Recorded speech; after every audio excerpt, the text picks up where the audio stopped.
Bonjour à tous, aujourd'hui on va suivre un tutoriel pour remplacer la caméra arrière sur un iPhone 8. Pour réaliser cette réparation, vous aurez besoin bien sûr de la caméra arrière. Alors vente sur notre site internet, avec votre commande vous recevrez le patron d'aide au montage pour vous aider à repositionner les éléments que l'on va enlever durant cette réparation. N'oubliez pas également de commander le pack d'outils, il est disponible sur notre site internet à partir de 7,90 €. Kit d'outils que vous retrouverez également dans la version pack prêt à réparer, qui comprend en plus du kit d'outils la pièce détachée, le joint d'étanchéité, le patron en version adhésif et enfin l'outil opener pour vous aider à ouvrir l'iPhone. En commandant ces produits sur notre site internet, vous bénéficiez d'une assistance technique gratuite par chat, par téléphone et encore par email. Et vous bénéficiez également de 10% de remise avec le code YouTube. C'est une réparation qui est très simple, il faut compter environ 15 minutes et la difficulté est notée 1 sur 5. Si vous n'êtes pas sûr d'avoir un iPhone 8, vous pouvez vérifier le numéro de modèle qui est présent dans le réglage. Donc l'iPhone 8, le numéro de modèle correspond à A1863 ou A1905. On va commencer tout de suite la réparation. Bien sûr, comme avant chaque réparation, on va éteindre le téléphone. On va pouvoir commencer directement à ouvrir l'iPhone 8. Dans la première étape, on va enlever les deux vis Pentalobe, donc elles sont en forme d'étoile, qui sont à droite et à gauche du connecteur de charge et elles sont notées A1 et A2. Sur le patron d'aide au montage, donc pensez bien à repositionner à chaque fois les vis sur le patron d'aide au montage, car chaque vis est différente quasiment. Voilà, donc on a repositionné nos deux vis, et ensuite on va pouvoir ouvrir l'écran. Alors il faut savoir que l'écran est légèrement collé avec le joint d'étanchéité qui fait tout le contour du téléphone, voilà, il est indiqué en rouge.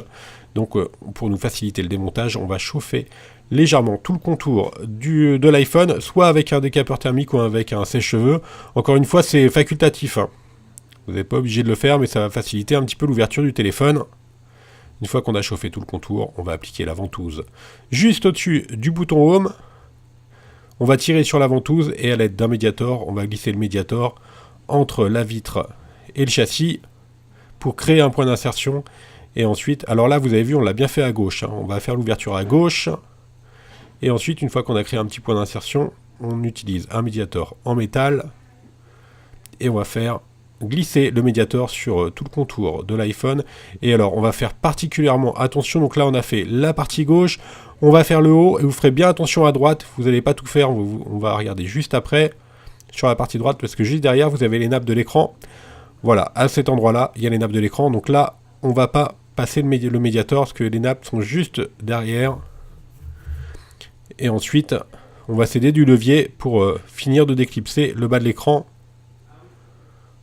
Alors pour l'ouverture, donc on a utilisé un médiator soit en métal ou soit l'outil opener qui est inclus dans le pack prêt à réparer, ou également un médiator en plastique pour créer le point d'insertion, c'est également possible. Voilà, on a ouvert l'écran donc de la gauche vers la droite, et maintenant on va déconnecter celui-ci. Il faut savoir que l'écran est toujours maintenu sur la carte mère, et pour pouvoir le déconnecter, on va commencer par enlever les plaquettes qui maintiennent les nappes de l'écran. Donc là ce sont les vis qui sont notées de B1 à B4, ce sont des vis cruciformes. Donc là encore, chaque vis a une taille spécifique, donc pensez bien repositionner les vis sur le patron d'aide au montage, et on retire la plaquette métallique qui est notée dièse 1 sur le patron. Voilà, pour la plaquette, on va commencer par déconnecter la batterie. Voilà, on déconnecte la batterie, maintenant on peut travailler en toute sécurité. La batterie est déconnectée, et on enlève les deux nappes de l'écran, donc la nappe du LCD, et ensuite la nappe du bouton Home. Voilà, l'écran reste attaché. Sur la partie haute, c'est la nappe FaceTime que l'on va déconnecter. Pour cela, on va commencer par enlever les trois vis cruciformes qui sont notées de C1 à C3 et qui maintiennent une plaquette qui elle-même protège la connexion de la nappe de la caméra avant. Voilà, on retire la plaquette métallique notée dièse 2, on la repositionne sur le patron d'aide au montage et ensuite on n'a plus qu'à déclipser la nappe FaceTime, donc la nappe de la caméra avant. Voilà, on peut mettre l'écran de côté et maintenant on va s'intéresser directement à l'appareil photo. Donc la caméra arrière, on va retirer la caméra arrière, on va enlever tout simplement les deux vis cruciformes qui sont notées K1 et K2 sur le patron d'aide au montage.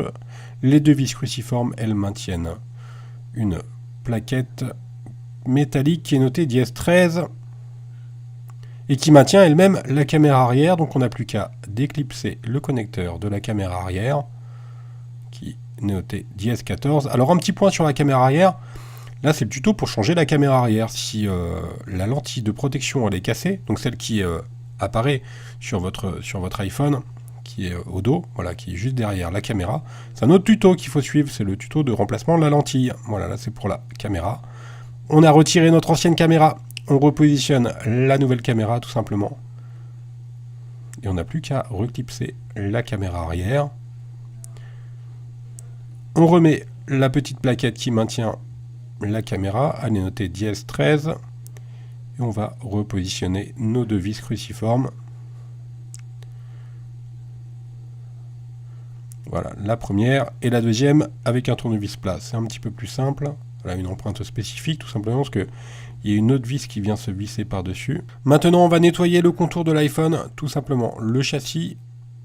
On va enlever l'ancien joint d'étanchéité pour repositionner un nouveau joint d'étanchéité. Alors, si vous n'avez pas commandé le nouveau joint d'étanchéité, cette étape est facultative. Si vous avez pris un nouveau joint d'étanchéité, soit en prenant le pack pré-réparé, ou soit en le commandant séparément, voilà, il vous suffit de nettoyer. Et ensuite, on vient imposer le nouveau joint. C'est assez simple à positionner. Vous avez un patron qui va guider le joint sur tout le contour de l'iPhone. Voilà, on applique en faisant une pression avec le doigt et ensuite avec un tournevis plat pour que le joint adhère bien sur la tranche du châssis. Et ensuite, on n'a plus qu'à retirer le patron et les protections de stickers qui viennent, alors là, nous elles viennent après, voilà, qui protègent le joint d'étanchéité, l'adhésif du joint d'étanchéité. Maintenant, on n'a plus qu'à remettre tout simplement le nouvel écran. On va commencer par connecter la nappe du connecteur de l'écran, donc le tactile. Maintenant, la nappe du bouton Home, également, donc du Touch ID plutôt. Et on va reconnecter la batterie. Une fois qu'on a reconnecté ces trois nappes, il ne nous reste plus qu'à reconnecter la nappe de la caméra avant, qui gère également les capteurs de proximité, luminosité et également l'écouteur de l'oreille. On remet la plaquette qui maintient les nappes de la batterie et de l'écran, qui est maintenue par les vis notées de B1 à B4. Ce sont des vis cruciformes. On va faire de même pour la plaquette du haut, qui est maintenue par 3 vis cruciformes et qui maintient donc la nappe de la caméra avant. Et ces vis sont notées de C1 à C3 sur le patron d'aide au montage. Voilà pour la dernière. On n'a plus qu'à refermer l'écran. Alors faites bien attention, pour refermer l'écran, on va commencer par le clipser en haut, vous avez vu, et ensuite, qu'on va le reclipser, faites surtout bien attention aux nappes de l'écran, car les nappes de l'écran, voilà, elles affleurent entre la vitre et le châssis. Il ne faut surtout pas les coincer entre la vitre et le châssis, sinon vous allez les plier et éventuellement vous risquez d'endommager ces nappes. Donc faites bien attention à ce point-là quand vous refermez l'iPhone, à ne pas endommager les nappes de l'écran. On n'a plus qu'à remettre les deux dernières vis, les vis Pentalobe qui sont notées A1 et A2 sur le patron d'aide au montage. Voilà la réparation. Et maintenant terminé, on va pouvoir rallumer le téléphone, tout est ok. On va faire un petit récapitulatif des produits que l'on a utilisés pour réaliser cette réparation, en commençant bien sûr par la caméra arrière d'origine. Vous la retrouverez en vente sur notre site, elle sera livrée avec le patron d'aide au montage. N'oubliez pas également de commander le kit d'outils ou le pack prêt à réparer, et l'on reste joignable par mail, par chat ou encore par téléphone. Et n'oubliez pas enfin que vous bénéficiez de 10% de remise avec le code YouTube. Merci à tous d'avoir suivi ce tutoriel et à bientôt pour de nouvelles vidéos.